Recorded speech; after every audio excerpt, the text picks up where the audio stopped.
Hello बच्चों, welcome to ether. आज देखो हम लोग पढ़ने जा रहे हैं लेक्चर 10, चैप्टर 8 पढ़ रहे थे लॉज ऑफ मोशन। लास्ट वाला जो लेक्चर था बच्चों, उसमें हम लोगों ने Newton second law of motion पढ़ा था। अगर नहीं देखा है तो देख लेना जाकर। अब बच्चों देखो, हम लोग जब न्यूटन सेकंड लॉ पढ़ रहे थे तो हमने rate of change of momentum के बारे में जाना था, मोमेंटम के बारे में जाना था। आज एक कॉन्सेप्ट है इम्पल्स। इम्पल्स क्या होता है? जैसे आप लोगों ने नाम तो कई बार सुना होगा और हम लोग बोल भी देते हैं, जैसे नहीं बोलते हैं कि तुम्हारा रिएक्शन बहुत इम्पल्सिव है, तुम बहुत जल्दी जो है रिएक्ट कर जाते हो। तो इम्पल्सिव का जो लिटरल भाषा में मीनिंग है, वही मीनिंग इसका फिजिक्स में भी है कि फोर्स का बहुत जल्दी एक्ट कर जाना। इसको जल्दी से समझ लेते हैं। ये कुछ बहुत बड़ी चीज़ नहीं है। सेकंड लॉ समझ गए हो तो इम्पल्स समझना कोई बड़ी चीज़ नहीं है। क्या कह रहा है पहले ये समझ लेते हैं। कहा ये जा रहा है बच्चों, कभी कभी क्या होता है कि बहुत ज़्यादा फोर्स बहुत कम टाइम में लगती है। इतने कम टाइम में लगती है कि वो टाइम कैलकुलेट कर पाना या वो फोर्स कैलकुलेट कर पाना बहुत मुश्किल होता है। जैसे मैं आपको एक सिंपल सा एग्जांपल देता हूँ। आप सब लोग जो है, जैसे क्रिकेट बॉल है, उसको आप दीवार पे या वॉल पे मारते हो तो वो क्या होता है, जस्ट टकराती है और टकराने के बाद वो अपनी डायरेक्शन रिवर्स कर देती है। अब डायरेक्शन क्यों रिवर्स करती है? क्योंकि जब वो वॉल से टकराती है, तो अभी हम लोग न्यूटन थर्ड लॉ में आगे जाके पढ़ेंगे कि बॉल जो है वॉल पे फोर्स लगाती है, दीवार पे, और ये दीवार रिएक्शन में उसके ऊपर फोर्स लगाती है। और ये चीज़ इतनी ज़्यादा जल्दी होती है, इतनी ज़्यादा फास्ट होती है कि वॉल के द्वारा जो इस बॉल पे फोर्स लगाया जा रहा है वो इतना फास्ट और इतने कम टाइम में होता है कि हम उसे कैलकुलेट करना मुश्किल है। और इससे होता क्या है, इस फोर्स की वजह से ये जो बॉल है ये बेसिकली अपनी डायरेक्शन चेंज कर लेती है। अगर ये वॉल ना होती तो आगे चली जाती, इस वॉल में टकरा के वो पीछे आ जाती है। देखो, इसका मोमेंटम पहले इस डायरेक्शन में था, अब उसका डायरेक्शन चेंज हो गया। बात समझ रहे हो कि नहीं? हो सकता है वेलोसिटी कम भी हो जाए, कुछ एनर्जी जो है कन्वर्ट हो जाए, ये सब बाद में जानेंगे। बस इतना जान लो कि ये इस डायरेक्शन में जा रही थी, अब रिवर्स हो गया। तो ऐसा क्यों हुआ? क्योंकि बहुत ज़्यादा फोर्स बहुत कम टाइम में लगी। तो इम्पल्स कहीं ना कहीं इसी को बोलते हैं। इम्पल्स क्या है बच्चों? जैसे कि यहाँ पहले ही लिखा हुआ है, sometimes large force act for a very short duration producing a finite change in momentum of the body. जैसे यहाँ पर ही मैं बात कर रहा था, अगर मैं किसी बॉल को इस पर वॉल पे मारूं तो होगा क्या कि वो जाएगी, टकराएगी और उसका डायरेक्शन ऑफ मोशन चेंज हो जाएगा। तो हुआ क्या, फोर्स बहुत ज़्यादा लगी, बहुत कम टाइम के लिए ले लगी। बात समझ रहे हो? बहुत कम टाइम के लिए लगी, लेकिन उसका मोमेंटम जो चेंज है वो आप मेज़र कर सकते हो। फाइनाइट चेंज का मतलब जिसे आप देख सकते हो, मेज़र कर सकते हो कि जा रही थी इस डायरेक्शन में, टकरा के इस डायरेक्शन में, तो जाने वाली वेलोसिटी और आने वाली वेलोसिटी, ये सब आप पता कर सकते हो।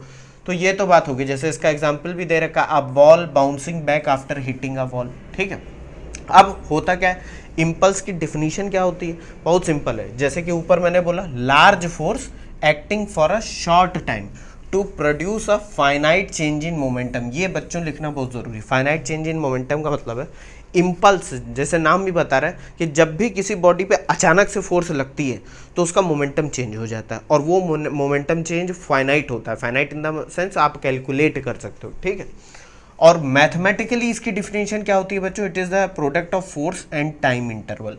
इसको समझ लेते हैं, फोर्स और टाइम इंटरवल का प्रोडक्ट कैसे हो जाता है। ये बहुत सिंपल है, इसको देखो पहले, फिर थोड़ा मैथमेटिकल चीज़ें बताता हूँ। जल्दी से। इसको लिखने की ज़रूरत नहीं है, आपको अपने हिसाब से अगर अपने शॉर्ट नोट्स के लिए थोड़ा बहुत लिखना हो तो लिख लेना। देखो, एक बहुत सिंपल सा हम लोगों ने न्यूटन सेकंड लॉ पढ़ा था ना। तो according to Newton's second law हम लोगों ने क्या पढ़ा था? हम लोगों ने पढ़ा था कि force acting on a body is equal to rate of change of momentum. ये हम लोगों ने पढ़ रखा है। नहीं पढ़ा है तो लास्ट वाला लेक्चर देख लेना जाके। अब यहाँ पर बच्चों ध्यान से समझो, जो इम्पल्स की डिफिनीशन है, इम्पल्स को आप कैपिटल आई से डिनोट कर सकते हो, इम्पल्स। और क्योंकि यहाँ पर हम D T short time interval ले रहे हैं, इम्पल्स फॉर शॉर्ट, बहुत ज़्यादा शॉर्ट टाइम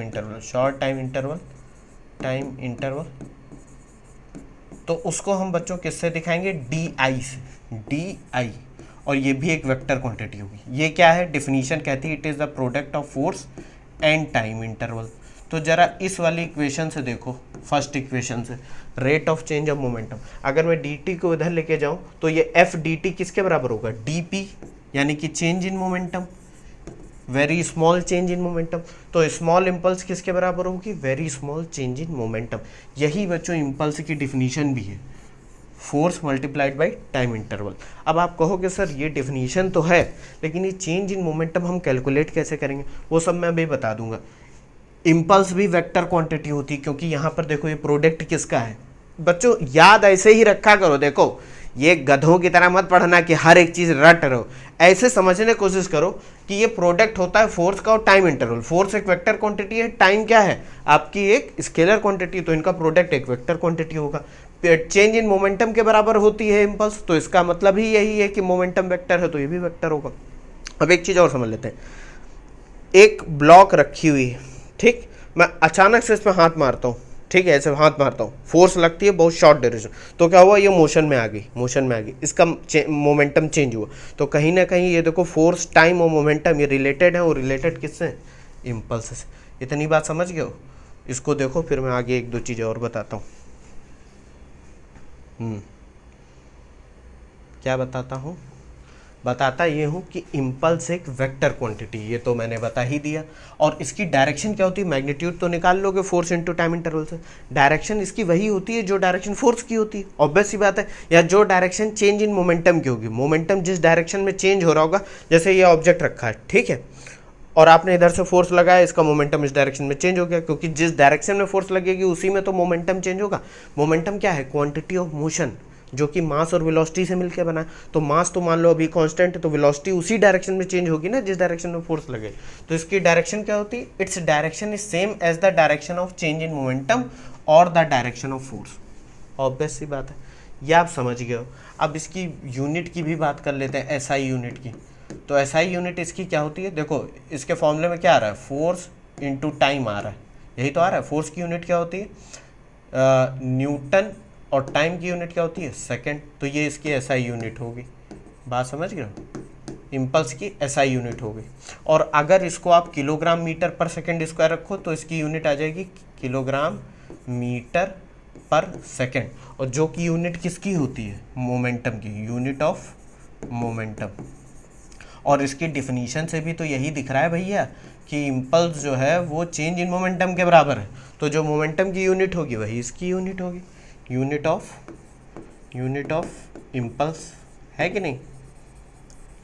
और इसकी डायमेंशंस भी देख लो, डायमेंशन जो मोमेंटम की होती हैं वही इसकी होंगी। ये सब मैं बार बार इसलिए बता देता हूँ क्योंकि आप कहोगे कि सर इम्पल्स की डायमेंशन नहीं बताई, खुद का दिमाग भी थोड़ा बहुत लगाया करो। डायमेंशनल फार्मूला इसका क्या होगा? देखो mL(T⁻⁻1), ये सब पढ़ चुके हैं हम लोग, इसमें ज़्यादा कंफ्यूज मत होना। देख लो इसको एक बार जल्दी से, फिर एक दो केसेस देख लेते हैं। अब बात करते हैं कि कैलकुलेट कैसे करोगे इम्पल्स। भाई ऑब्वियस ही बात है, फोर्स और टाइम दे रखा होगा तो कैलकुलेट कर लोगे, मेजर कर लोगे, लेकिन फिर भी कुछ एक दो चीज़ें वो समझ लेते हैं। देख लिया, क्या समझ लेते हैं? कुछ केसेस हैं। केसेस क्या है कि भैया जो फोर्स लग रही है, केसेस, पहला केस ये कहता है कि force is acting from time t1 to t2।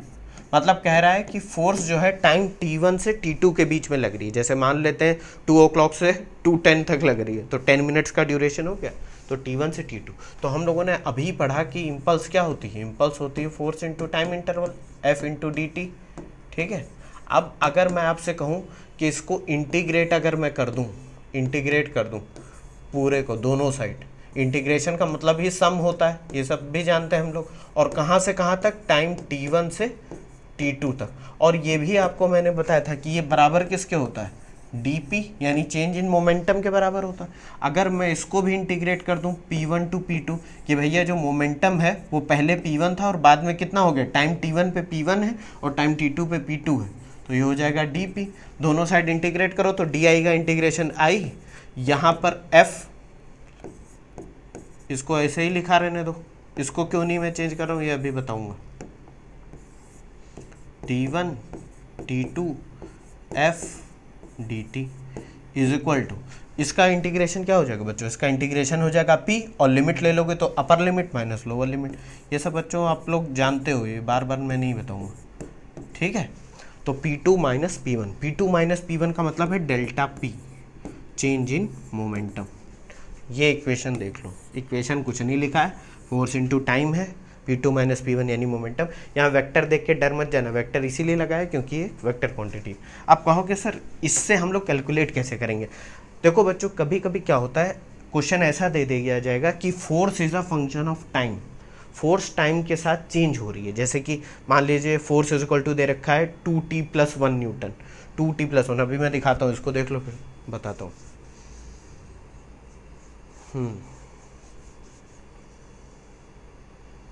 देख लिया। अब एक एग्जाम्पल से देखते हैं। मान ले कह रहे हैं for from time t is equal to 0 to t is equal to 2 second, force varies as, force कैसे वेरी कर रही है, F is equal to 2t+1 newton, ठीक है, न्यूटन में यूनिट है इसकी। फाइंड इम्पल्स, फाइंड इम्पल्स, या इम्पल्स ना कहकर फाइंड इम्पल्स और change in momentum, change in, दोनों ही बातें एक ही हैं, ठीक है, ये अभी हम लोग जानेंगे। या तो इम्पल्स निकालो, चेंज इन मोमेंटम निकालो, दोनों ही बातें एक ही, बात समझ गए। अब हम लोग जानते हैं कि इम्पल्स क्या होती है, इम्पल्स होती है F इंटू टी। अगर मैं इसको ऐसे लिख दूं जैसे अभी मैंने बताया, तो देखो यहाँ T1 टाइम कहाँ से कहाँ वेरी हो रहा है, 0 से 2 सेकेंड, और फोर्स कितनी दे रखी है 2t+1 dt। इसको इंटीग्रेट कर दो बच्चों, तो देखो 2 कांस्टेंट है, टाइम का इंटीग्रेशन पावर 1 है, तो ये हो जाएगा t²/2। नहीं देखा बेसिक मैथमेटिक्स तो फिर देख लो जाके, अभी कुछ बिगड़ा नहीं है, ऐसे पढ़ते चले जाओगे, इंटीग्रेशन आएगा और देख के तुमको दौरे पड़ने लगेंगे। 1 का इंटीग्रेशन t, और इसकी लिमिट 0 से 2, ठीक है।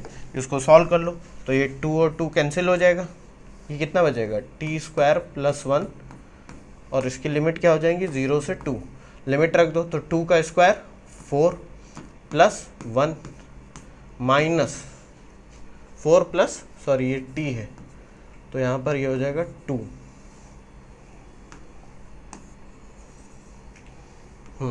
ये हो जाएगा 2 माइनस 0 रखोगे इन सब में तो 0 + 0 0, तो ये बच्चों कहीं ना कहीं देखो 6 न्यूटन इंटू सेकेंड, यूनिट जरूर लिखना, ये आंसर हो जाएगा आपका। तो यानी चेंज इन मोमेंटम या इम्पल्स कितनी आ रही है, चेंज इन मोमेंटम भी डेल्टा पी से दिखा सकते हो, ठीक है, कितनी आ रही है 6 न्यूटन इंटू सेकेंड। कैलकुलेशन देख लेना कुछ गलत हो तो, ठीक है। इस तरीके से सॉल्व करते हैं। अब एक दूसरा केस भी देख लो। दूसरा केस ये है कि भैया फोर्स जो है वो कांस्टेंट है। दूसरा केस क्या है, force is constant, constant, constant का मतलब है फोर्स टाइम के साथ चेंज नहीं हो रही, और फोर्स कितनी लग रही है, फोर्स मान लेते हैं एक एवरेज फोर्स लग रही है, एवरेज फोर्स। एवरेज फोर्स क्यों है, एवरेज फोर्स मैंने इसलिए ले लिया, इसका मतलब कि इसकी वैल्यू कांस्टेंट बनी हुई है, टाइम के साथ चेंज नहीं हो रही। तो इस केस में बच्चों जब हम लोग ये इम्पल्स निकालेंगे या चेंज इन मोमेंटम, तो जब आप इसको T1 से T2 dt करोगे या इसको डेल्टा P के बराबर करोगे, तो यहाँ पर देखो क्योंकि फोर्स तो एवरेज फोर्स है यानी कि कांस्टेंट फोर्स है, इसको बाहर ले सकते हो, इंटीग्रेट तो होगी नहीं क्योंकि टाइम के साथ चेंज नहीं हो रही, तो ये हो जाएगा dt और ये हो जाएगा P2 माइनस P1, ठीक है, या ये I हो जाएगा। इसमें क्या हो जाएगा F एवरेज, यहाँ इंटीग्रेशन क्या हो जाएगा T2 माइनस T1 हो जाएगा कि नहीं, कह दोगे सर बिल्कुल हो जाएगा, और ये इसको डेल्टा P ही लिखा रहने दो। तो अब यहाँ पर देखो अगर T2 माइनस T1 को मैं डेल्टा T लिख दूँ तो ये क्या हो जाएगा F average delta T is equal to delta P। क्यों, ये भी एक बहुत सही तरीका है। अगर आपकी फोर्स कांस्टेंट, मान लो कहते हैं on a body a force of 4 Newton acts for 0.5 second, find the impulse या चेंज इन फोर्स, तो बस कुछ नहीं करना है, फोर्स कितनी है 4 और टाइम ड्यूरेशन कितना है 0.5, मल्टीप्लाई कर देना है 2 न्यूटन सेकेंड, आंसर आ जाएगा। बस यही बताना चाह रहा, इसको भी देख लो एक बार, समझ तो गए ही होगे, बहुत आसान है। अब देखो जो हम लोगों ने बच्चों जो क्रिकेट बॉल वाला एग्जाम्पल देखा था कि जो प्लेयर होता है, खिलाड़ी होता है, जब बॉल आती है तो एकदम से कैच कर लेता है, तो उसमें होता क्या है, बहुत ज़्यादा मोमेंटम एकदम से जीरो हो जाता है। बात समझो, पहले कुछ वेलोसिटी से आ रहा, मोमेंटम एकदम से जीरो, तो a large force acts for a very short interval, बहुत कम टाइम के लिए लगती है, इसलिए हाथ पे चोट ज़्यादा लगती है। बात समझ रहे हो कि नहीं? इसको देख लो एक बार।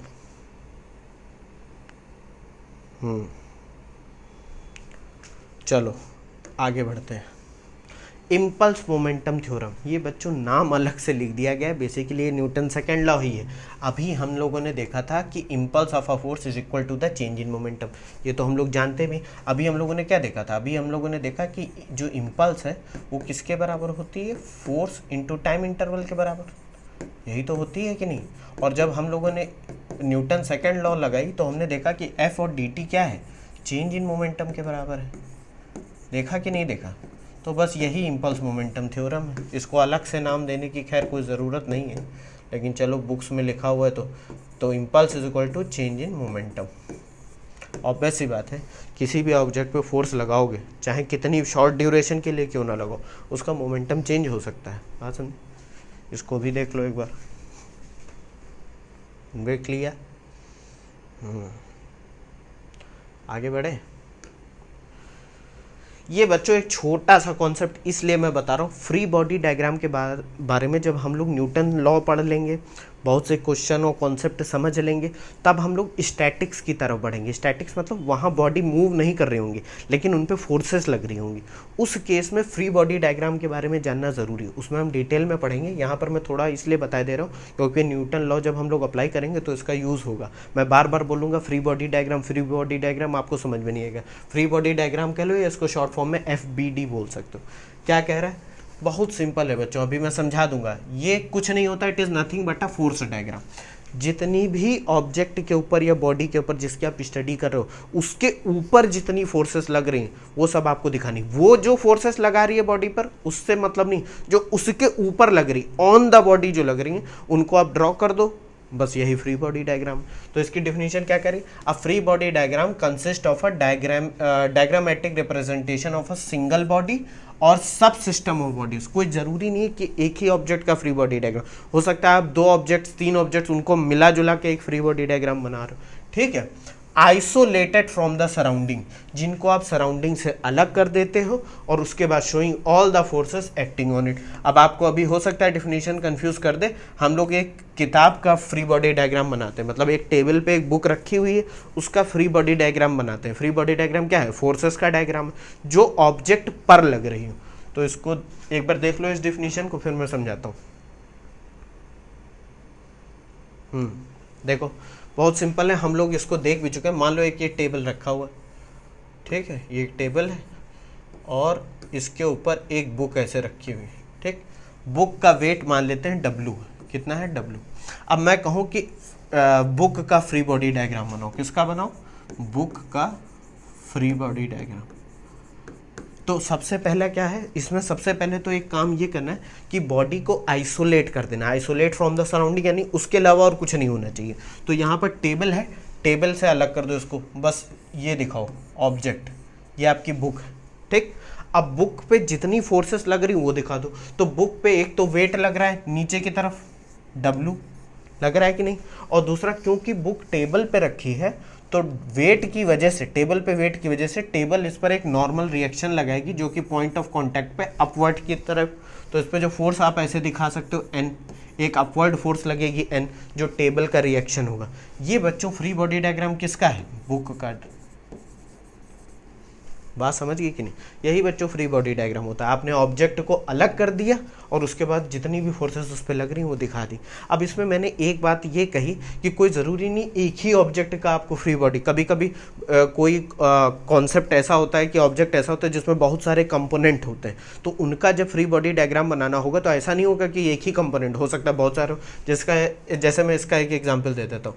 मान लो एक ये ग्रूव है, ग्रूव यानी कि समझ रहे हो, एक ये खाली जगह है और इसमें इस तरीके से 3 बॉल्स रखी हुई हैं, ठीक है, ठीक। और सबका वेट है ये 1 2 3 इस तरीके से 1 2 3।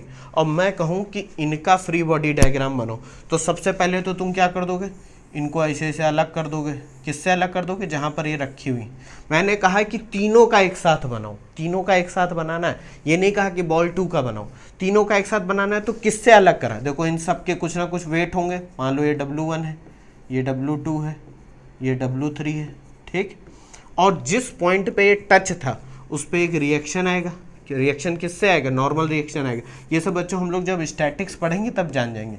मान लें 2 पॉइंट ऑफ कांटेक्ट होंगे, एक ये और एक ये, तो ये आ गया N1, ये आ गया N2, 2 पॉइंट ऑफ कांटेक्ट। ये इसका फ्री बॉडी डायग्राम। अब कुछ बच्चे यहाँ कंफ्यूज होंगे कि सर टच तो ये यहाँ पर भी कर रहा है। देखो बच्चों, बॉडी को हमने अभी अलग नहीं करा, ये तीनों एक ही का हिस्सा है।